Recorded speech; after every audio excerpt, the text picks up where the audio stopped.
On a été très fiers au BDH d'organiser cette deuxième édition du concours de plaidoirie sur les droits humains qui a eu lieu durant tout le mois de janvier.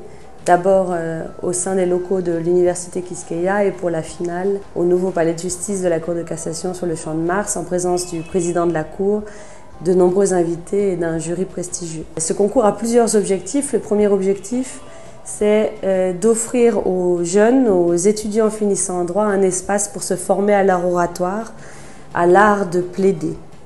Mais le deuxième objectif, c'est d'apprendre à plaider, mais pas pour n'importe quelle cause, plaider en faveur des droits humains.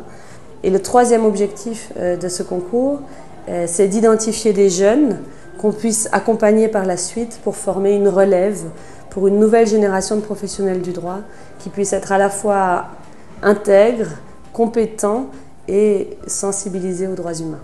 Là où l'impunité règne, mais tout acte d'autorité exercé par un homme sur le droit est tyrannique, ce n'est pas absolument nécessaire. Je maintiens encore ma position, je suis pour le libre accès à l'enseignement supérieur relativement aux dispositions légitimes internationales et nationales. Je me sens c'est tout un plaisir pour moi de participer dans le concours. Le prime abord, il faut que je félicite BDHH pour l'initiative. C'est toute une initiative qui est très louable. Dans la mesure où ils mettent en évidence des talents, peut-être que c'est des gens qui ne peuvent pas reconnaître tête à l'œuvre, mais ils ont une opportunité et possibilité pour exposer tête ou du moins vendre tête devant un jury qui a des gens qui sont très compétents et qualifiés là-dedans. Haïti de l'étranger, Haïti nationalisé, Haïti a reçu de plus protagonistes pour développer. Donc c'est vrai, la Constitution a été élaborée dans un esprit de nationalisme, c'est vrai, mais dans le contexte actuel, il faut trouver aussi la mondialisation, l'universalisme. Donc je réitère ma position pour dire que je suis pour la nationalité. Merci.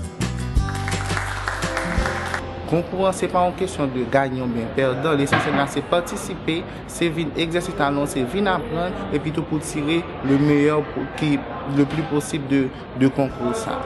Ville plus désertique qui fait, continue à privager, inondation, zone Sahara, plus misère, plus nous.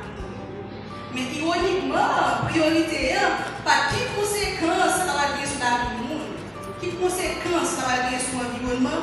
Mais c'est de l'argent. Qui va de l'argent dans ça avec faire? Oui, l'argent. Mais l'argent pour qui est?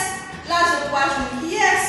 Je remercie le BDHH qui avait pris l'initiative d'organiser ce concours.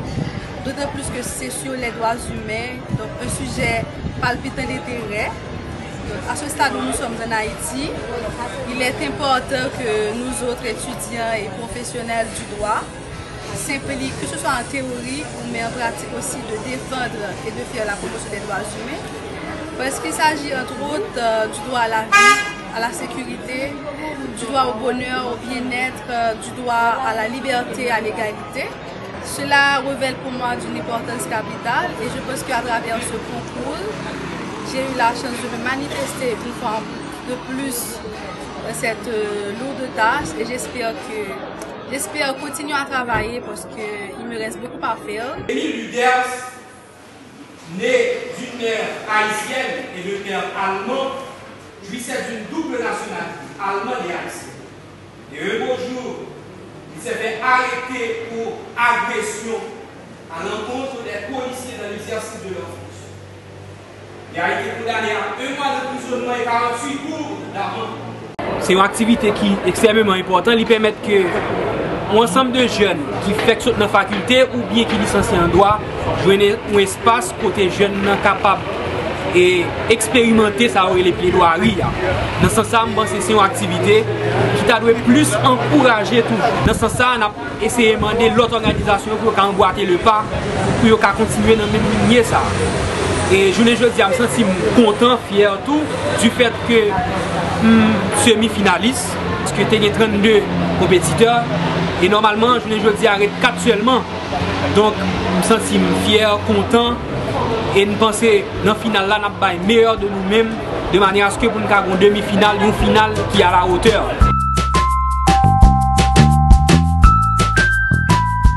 4 étudiants se sont qualifiés pour cette ultime étape. Il s'agit de Pierre-Noël Rosmina, de Joachim James Peterson, de Tellus Tafnik et de Alabre Mackenson. Avant d'écouter nos plaideurs, j'ai l'honneur d'introduire le président de la Cour de cassation, magistrat Jules Cantave, pour son discours d'ouverture. Ce concours, je l'espère, profitera premièrement aux participants pour être les bénéficiaires de toutes les opportunités qui s'y rattachent et peuvent en suivre. Ensuite, à la justice, parce que nos tribunaux et cours vont voir évoluer beaucoup de ces jeunes qui auront à nous remplacer. Et enfin, à toute la communauté haïtienne. Et que le meilleur gagne. J'exhorte aussi les juges formant le jury à faire preuve d'honnêteté, d'équité, de compréhension et de justice. À toutes et à tous, bon travail et bonne chance. Merci. Ces deux candidats vont devoir plaider la justice privée. Madame Rosmina Pierre-Noël va plaider pour la justice privée et M. Joachim James Peterson, quant à lui, il va plaider contre la justice privée. Accord vaut mieux que plaide.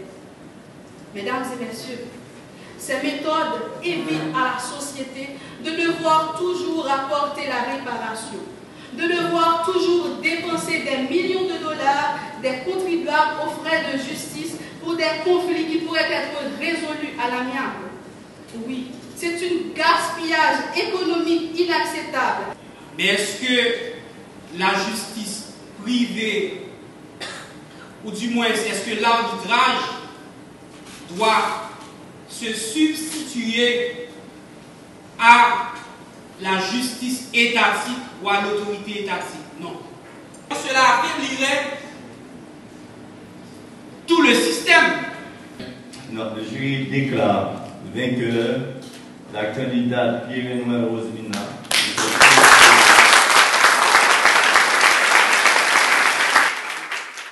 Pour les victimes des catastrophes naturelles, en étant dépourvu de tout, veut dire concrètement et dans l'immédiateté de la nourriture, de l'eau potable, des kits d'hygiène, un abri et aussi des soins médicaux. Ainsi, il faut une action immédiate de l'État pour préserver la vie et la dignité de ces sinistrés. Mais que faire? Des projets de loi qui prendraient 2 mois au Parlement pour être votés, ou alors des contrats de passation de marché public qui prendraient 2 mois pour être effectifs et exécutoires. Entre-temps, les victimes qui n'avaient pas grand-chose, et après ces catastrophes naturelles qui n'ont rien, ils périront tous. Il indique que ce régime ne doit pas être incompatible avec les autres obligations que le droit international impose à l'État. Il ne doit pas entraîner une discrimination fondée sur la race, la couleur, le sexe, la religion et l'origine sociale. Et je dois rappeler à mon adversaire que ce n'est pas seulement une affaire de catastrophe naturelle, ça concerne également le cas du terrorisme. Alors, battons-nous pour nos droits, battons-nous pour nos libertés, et disons non à l'arbitraire, à tout régime liberticide et inefficace.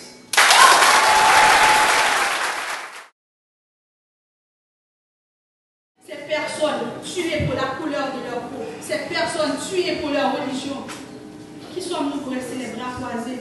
Nous qui prônons des valeurs universelles, nous qui prônons le droit à la vie. Il ne peut pas y avoir de paix sans justice et respect des droits humains. Une injustice faite à un seul est une menace faite à tous. Merci. Montons au XVIIIe siècle, à l'époque où mes ancêtres allaient combattre, allaient se battre. Ce sont ces grands pays qui aujourd'hui me parlent de justice, me parlent d'impunité. Haïti, nous avons montré à ces pays-là, la France, les États-Unis, la Russie, les grands pays dont tu parles, ce qui veut dire justice. Ces pays-là qui ont réduit des gens, des centaines de milliers de gens, des millions de gens en esclavage au XIXe siècle. Ne fallait-il pas les punir? S'il faut faire un combat aujourd'hui pour la justice, il fallait faire venir, si on pouvait, ces esclaves. Cette certaine justice internationale fait face à une illégitimité certaine. Réfaçons-nous. Merci. Après délibération, le jury proclame le candidat Alabré Mackenson.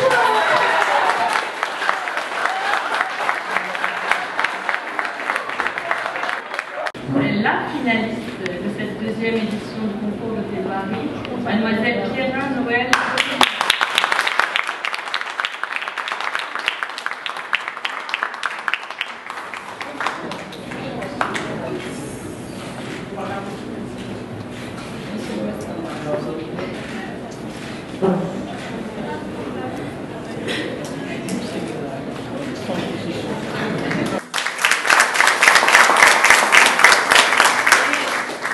J'invite désormais à nous rejoindre le lauréat de cette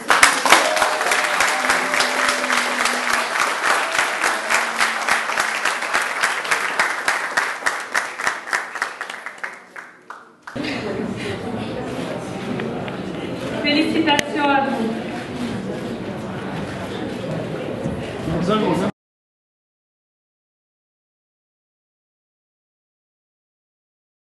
Cette expérience que m'a offert le BDHH, ça a été une expérience qui m'a donné le vrai sens du mot tolérance. Le fait de s'asseoir, d'écouter attentivement votre adversaire, discuter et défendre des opinions qui sont différentes des vôtres, c'est une expérience que je n'avais jamais expérimentée auparavant. Ce concours m'a apporté l'effort de compenser, de jouer avec les mots, de choisir tel mot par rapport à tel autre mot et dans tel contexte. Et dans toute ma vie, je retiendrai que ce concours m'a donné la possibilité de réaliser cela très tôt dans ma carrière. Durant ce concours, j'ai été chargé d'accompagner les différents postulants à travers leur présentation. La première impression que j'ai eue, c'est que j'ai pu découvrir la vraie jeunesse de ce pays, parce que généralement, on met en avant une jeunesse en déliquescence. Donc pour moi, ça a été quand même l'occasion de fréquenter la vraie jeunesse de ce pays. Alors, durant le déroulement de la deuxième édition du concours de plaidoirie des droits humains, j'ai eu essentiellement à accompagner les candidats à ce concours-là. Et ça a été une expérience très enrichissante puisque nous avons eu à faire des recherches sur différents thèmes. Mon apport a été très intéressant pour les étudiants en matière de recherche, de documentation, et ils ont pu découvrir un côté très critique des thèmes qui ont été proposés. Dans un premier temps, il fallait accompagner les candidats qui sont pour, en même temps les candidats qui étaient contre. Donc du coup, ça a été quand même un travail, personnellement pour moi, un petit peu difficile. Mais le véritable apport, ça a été surtout d'accompagner sur le contenu. C'est-à-dire qu'il fallait faire parler le sujet, parce que là, sous-tend en substance. Donc pour moi, ça a été quand même une très bonne expérience. Je dois commencer par dire que pour mon âge, c'est la plus belle expérience de ma vie. J'ai appris à mieux me connaître, à savoir qui je suis réellement, à découvrir mes capacités oratoires, à découvrir mes capacités à débattre, à peser le pour et le contre. Après, sur le plan social, comme ce que ce concours m'a apporté, c'est la publication dans la presse. Donc la presse, après le match, pour la première fois de ta vie, donc tu as gagné un concours et puis la presse t'a envahi. Donc tout le monde aimerait te parler, tout le monde aimerait te poser des questions, on aimerait t'interviewer. Donc ça m'avait vraiment surpris. Ça a été vraiment épatant. C'est une expérience vraiment, et je pourrais dire, émouvante. C'était sublime pour moi quelque part. C'est aussi une opportunité pour moi, ce concours, d'entrer triomphalement dans la grande bataille pour la promotion et pour le respect des droits humains, tant en Haïti et à travers le monde. Je crois que c'est la meilleure façon d'y entrer avec un concours. On est reconnu sur le plan national et sur le plan international. On s'y entre et puis on se met totalement dans la lignée des Martin Luther King, des grands défenseurs des droits humains à travers le monde, et comme de la lignée du Bureau des droits humains dans la bataille pour la promotion et le respect des droits humains en Haïti.